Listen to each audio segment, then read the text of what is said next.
And পুরুষের যা আছে ওইরা তাই আছে, মুসলমানই নইছে। কল্পনা করুন, ফেসবুকে পরিচয়, প্রেম, তারপর সংসার, কিন্তু সেই নববধূ আসলে একজন পুরুষ।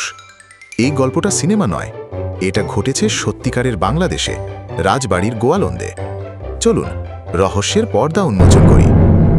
একজন তরুণ প্রেমে পড়ে যায় ফেসবুকে পরিচিত এক মেয়ের সঙ্গে। নাম সামিয়া। ভদ্র, নরম কথা, ভালোবাসায় ভরপুর। মোবাইলের পর্দা থেকে সম্পর্ক চলে আসে বাস্তবে। এরপর ঘটে বিয়ে। সাধারণভাবে কোনো ক্যামেরা, সাজসজ্জা কিছুই না। তারা বলে ভালোবাসা হলেই হয়। তাদের সংসার চলে প্রায় 1.5 মাস।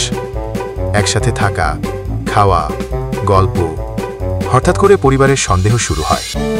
কোনো বৈবাহিক কাগজ নেই, স্বভাব কিছুটা অস্বাভাবিক। জিজ্ঞাসাবাদে ফাঁস হয়ে যায় সবকিছু। এই সামিয়া নামের মেয়ে আসলে একজন পুরুষ। জিজ্ঞাসাবাদে ফাঁস হয়ে যায় সবকিছু। এই সামিয়া নামের মেয়ে আসলে একজন পুরুষ। পুরো বিষয়টা ছিল একটা পরিকল্পিত ছদ্মবেশ। ঘটনা জানাজানি হতেই পুরো গ্রামে হইচই শুরু হয়ে যায়। অনেকে অতবাক, কিন্তু এর পেছনে লুকিয়ে থাকা প্রশ্নটা খুবই গভীর। কেন এমন প্রতারণা? কিভাবে এত দূর গেল?